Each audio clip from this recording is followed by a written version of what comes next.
A little bit of light amidst all the heat. Leaders from the League of Women Voters talk about the elections this morning on For the Record. Good morning, I'm Neil Heinen. The League of Women Voters has always been an oasis of reason in an increasingly unreasonable political landscape. From their traditional pre-election candidates' answers publications to their watchful eye on voting laws and practices, we're pleased to have with us today the national president of the League of Women Voters, Elizabeth McNamara, and the Wisconsin state president of the League, Melanie Ramey. Thank you both very much for joining me. Thank you for having us. Nice to be here. I wanted to start with a piece, and I'm just remembering now that we were talking, and you said you were just in Orlando. This was in the Orlando Sentinel a couple of weeks ago, and it really caught my eye. It was a column about party fatigue, saying that membership in the Democratic and Republican parties was down in Orange County, and saying in greater and greater numbers, people in Orange County are finding refuge in the League of Women Voters, a nonpartisan group that focuses on voter election and access, saying that membership in the League in Orange County was really growing as a result of this kind of voter fatigue. And I wondered, Elizabeth, if that was common and if you're seeing that all around the country. Well, you know, certainly we're seeing an awful lot of energy among our volunteers and new volunteers in working to protect voter access to the polls. Florida, like Wisconsin, has seen some attempts by politicians to manipulate our election laws to make it, for their own purposes, and to make it more difficult for voters to get to the polls. And so it is really wonderful to see the community support that the League is getting and the energy in the League, and really going back to our roots and honoring a 90-year tradition of making sure that every eligible voter has equal access to the polls. Talk about why you were here in Madison this week and some of your travels, your pre-election travels in terms of the League's activity. Yeah, I have been traveling. This is the 8th state that I'm visiting since September, and we are, you know, I'm traveling around pre-election in order to raise awareness of the importance of voting, and also to make sure, particularly as we've seen over the last couple of years while we have been seeing these political manipulations of election laws, to make sure that voters have the right information. And the League has been diligently working to make sure that voters get the right information. We don't want to see anybody disenfranchised on Election Day because they don't have the right information. So we're promoting our website, vote411.org, and that is that's one-stop shopping for voters. They can go there, and here in Wisconsin, because your registrations are still open, we're encouraging voters to check their registrations, make sure that everything is up to date, and also get registered if you're not registered, and then make sure that you know what current election laws are, know what you need to bring with you to the polls, what you don't have to bring with you to the polls, and get the information that you need in order to cast an informed ballot.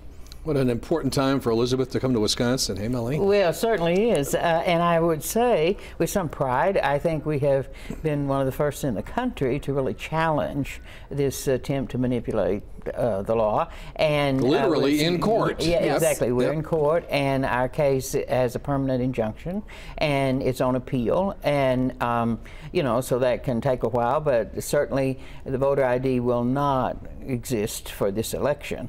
And we don't know what will happen. It's clearly a violation of the Wisconsin Constitution, and so we'll see how it goes. But I think the thing too, you know, we really feel like we should be doing everything we can to encourage people to vote, not try to keep people from voting. I grew up in the South when the poll tax existed, and this kind of thing just sets my teeth on edge, I've got to tell you, because it's a horrible thing. I mean, to be honest about it, you know, we really wouldn't object to an ID for voting if everybody had it and if it was issued without any charge. I mean, a lot of countries have voter ID cards and things that people take.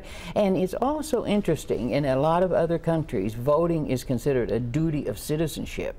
And when you go to vote, your card's stamped that you came and voted.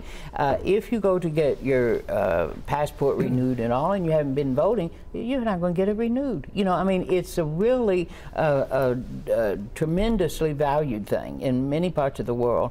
And in this country, you know, people don't realize what a wonderful thing it is that we can have this kind of freedom to vote. Yeah, Elizabeth, I think we've done a pretty good job in Wisconsin of exposing claims of voter fraud for what they are. I mean, the actual numbers are there. You can measure them.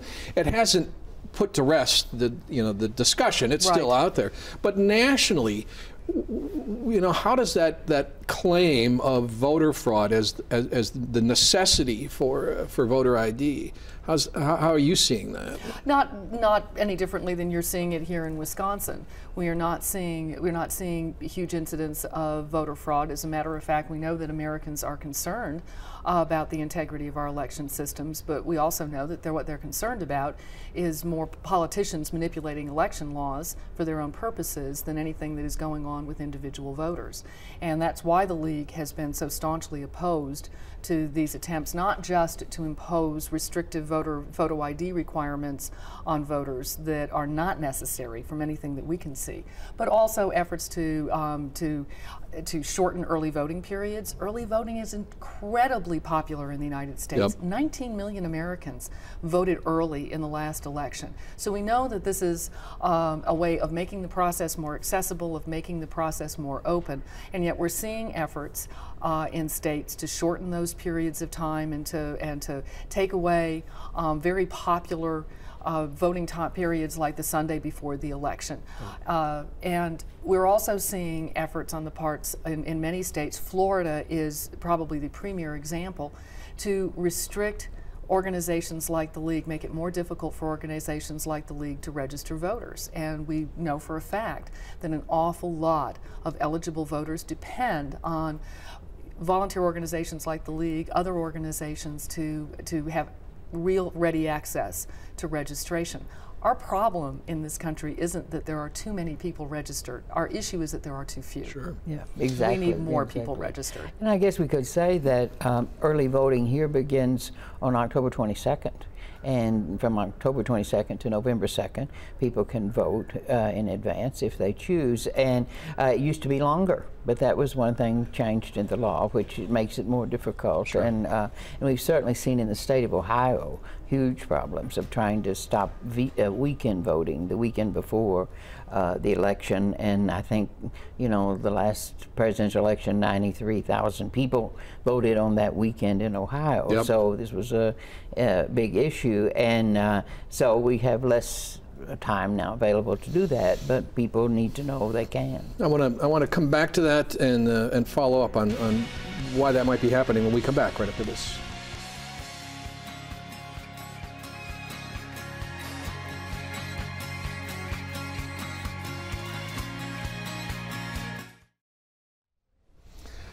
My guest this morning, Elizabeth McNamara, who is the national president of the League of Women Voters, and an old friend, Melanie Ramey, who is the head of the Wisconsin League of Women Voters, is with us, and we're talking about elections. Before I forget, are there any other legal challenges in the country similar to Wisconsin's? Okay. Yes, absolutely. The League has been very, very active in any state in which any of these laws, in which we see these election laws being manipulated. Wisconsin was the first, but there are now additional. Yes, well, frankly, Georgia and Indiana were the first, long before 2010, and the League was very, very active in both those states in opposing those laws, both in the State House and in the courthouse. And we have proceeded to do that since 2010. So we've had any number of successes. In the League participated along with the Department of Justice in Texas in challenging Texas's voter ID law, and that law will not be in effect for this election. We also were also involved. A League member was involved in the suit in Pennsylvania challenging their voter ID law. That will be on hold. That was enjoined for this election. In South Carolina, the Department of Justice and the League challenged, along with the League, challenged their voter ID law, and we just learned that that will be on hold for this particular election. So, wherever these laws have been introduced, the League has been very, very actively working to preserve the rights of voters to get to the polls. We are all equal on election day. We are all equal in the polling place, and it is very, very important that we preserve the rights that have really made us the greatest democracy in the world. Melanie, listening to you talk about Ohio, and in particular the focus on Sunday, it just reinforces that it's gotten more and more sophisticated, ways to repress certain voting blocks. Campaigns can identify who they need and who they don't, and they can target certain groups. And it just seems like every time you can put a stop here, they're going to find another. I mean, that's what we're dealing with, right? I mean, just this increasingly sophisticated. I mean, there are companies that do nothing but do that. And this robocalling, it is so aggravating to people, too, to have to put up with all of that before an election. And yet, so you have don't call lists, and that doesn't apply to that. And, it really, if some of them knew how their ads and how the robocalling aggravated people, it actually, that may suppress the vote about as much as anything. I don't know, but it's a low ground that they're on. Instead of taking the high ground, and some of these, with some of the issues, they get into this attacking each other and all, and it's really too bad. But and then our point is that we want people to be educated, to find out as much as they can about every candidate. We do candidates answers and all of these sorts of things, and on our website, and so they can make their own mind up. I mean, I don't care who you vote for, Neil. I just want you to be sure to vote. I want you to do it thoughtfully, and so forth and so on. And this approach of ads and pressuring and so forth really makes it hard for people. And I think there are a certain number of people who say, I'm not going to vote for anybody. I'm not going to do this. We had an issue in the state just recently with mailings, Elizabeth, and I suspect this is common, but there was party mailings, and they were sending people to the wrong jurisdiction to vote, sending them to the wrong municipal clerk. It's questionable whether that was intentional or not, but it just put further attention on how complicated it is and how confused people are, which again might be part of the point, right?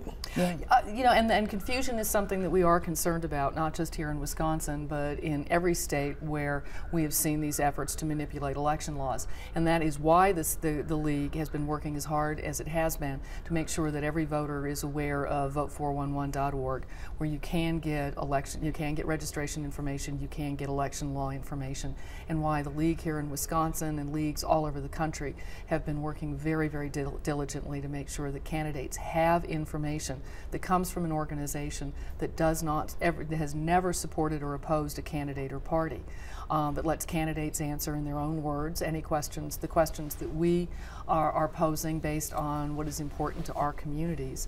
And can you ask questions when you go to 411.org? Not in some states. Some states are using a particular provision of 411 where the League asks questions, but it is not set up to be interactive between voters and candidates. There's probably a search function, in though. Any states. So the best thing to do is to rely on the leagues. Leagues are all over the state of Wisconsin and all over the country are going to be doing candidate forums and debates, and we really encourage not just voters to find those events, but also encourage candidates to take advantage of that opportunity to be able to meet in person with the folks that you're really asking for a job. Yep. We've got a long tradition of very, very fair procedures that don't vary from election cycle to election cycle and are not designed to do anything other than to have an open discussion between candidates and for voters to be able to compare candidates side by side. I'd just like to say too, I think we've always had a reputation for good, clean government elections here, and the Government Accountability Board does an outstanding job in the state, and their website has a lot of very important information on it, and they are always available to ask questions of, so there are particular ones are on call our office or or look on our website. But I think that we are fortunate in that we have not had questions in the administration of elections as exists in some states. It's unusual because in most states in the country, the Secretary of State's office is in charge of elections, and so that is an elected official, oftentimes a partisan official. And here we have the Government Accountability Board, which is not an elected body, and does just really an outstanding job. So, I think that people can even and feel more comfortable, knowing, how things are administered here in terms of elections. Here in Wisconsin, league members are actual observers at polling places, right? Yeah. Talk about that a little bit, Melanie, and then I'd like to know we nationally developed this observer corps because we're concerned about who people vote for, but it's complicated now, and the law has changed, and we want to be sure that at the polling places that people were able to vote if they were eligible to vote, and to just to be there to see that things were going okay. So we trained people. Now there are people who are showing up at the polls now, observing for this or that situation, who have not been trained and do not know the laws themselves. And so we have worked with a group of lawyers who are available to us immediately by phone if there's some legal question about persons being able to vote and so forth. So we have an observer corps, and we were in about 450 polling places around the state during the recall elections, and we'll be in at least that many now. And these are volunteers that we have trained, and I think do a great job, and they are very helpful to the poll workers, actually, because sometimes there's confusion with new poll workers even. There's right on the screen right now, you can see where you can sign up to be an observer and to get that training. Exactly, yeah. We're going to talk more about the league's efforts and talk about debates when we come back right after this. There's been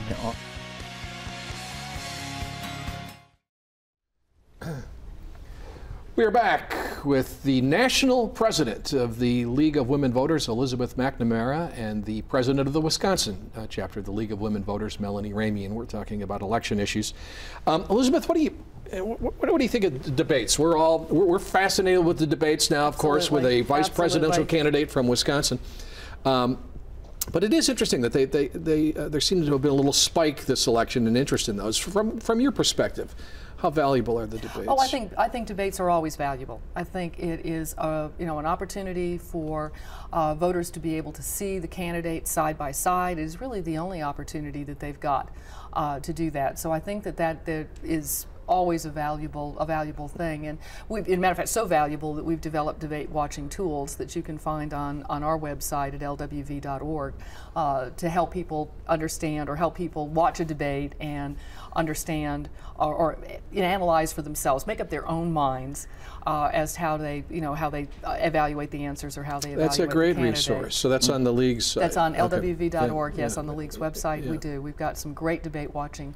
Some great debate watching tools, but yeah, I think they're very, very valuable. Does the league sponsor debates in other states? We sponsor debates we sponsor debates in every state at the state and local level. It depends on, it varies from race to race and from community to community. But yes, that's one of the principal services that the league can bring to voters during election time. That's another issue where I remember over 30, 40 years that the candidates would never say no to the league invitations, and now it's become increasingly easy for them to say, we're only going to do 2, we're only going to do 3. Right. Yeah, exactly. And they'll pick which ones they want to do. Well, and I think the thing too is that we often are asked by other groups to come and moderate the forums or the debates because we don't take a position. But one of the things that I would also say has been a concern to us is that more often incumbents now are wanting to decline to debate. And it's for several reasons probably. One, of course, is they have a record that might be inquired about or attacked or whatever, but it is sort of like, they don't want to do this now. And it's really too bad because it deprives people of the opportunity to really hear them say things in their own words, unless people have a lot of money, especially in local elections and county elections. They don't get on television, and so people don't have that opportunity. So I think it's really been unfortunate, that people have shied away from doing it and so forth. And they certainly, we never have the idea of having any kind of forum or debate that would in any way diminish finish a candidate and so forth. And so people need to be comfortable to know that and realize it's really a valuable thing. Yeah. Well, listen, I'm intrigued by the idea that, that in Orange County people were looking at the League as an alternative. This is a membership organization. If people go to lwv.org, they can join the organization there? Oh, they should come to the Wisconsin, join Wisconsin first. That's right. Yes. After all. Yes, absolutely. But it's like buying local. That's right. But through lwv.org, you can link to the leagues in all 50 states. We are a membership organization. We are truly a grassroots organization. We are community-based. We are very fact-based, as Melanie says, and it is a wonderful opportunity for community members to come together and discuss issues that matter to their communities without regard to any kind of to candidates or personalities, to parties. It's really about communities. It's about voters. It's about the issues that we're confronting in this election and every election. How are we doing with membership? Oh, we're doing very well, and I will tell you, with our lawsuit, people have become very interested because people are concerned about this effort to sort of suppress the vote. So it has attracted a lot of members for us, and we're very happy. And lawsuits are expensive, and some of them have been very generous in contributing, and that's always nice and all too. But we know the league is welcoming to everybody, and it's election time, so we're really focused on elections, but there are lots of other big issues, and we're concerned now in other areas. Judicial independence is an area we're greatly concerned about, but but we would invite people to contact us, and we'd love to have them become members. So 411.org for information about where to vote, what you need. What the laws are in the state of Wisconsin, and also at this point, because you still can do that, is to check your registration, make sure everything is okay with registration. We really do encourage people to do that.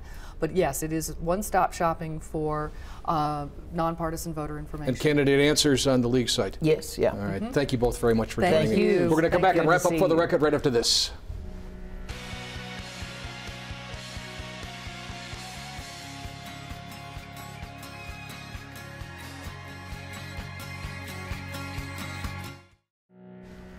Over the next 2 weeks, we'll have the candidates for the U.S. Senate seat. Tommy Thompson's up first. We'll see you then.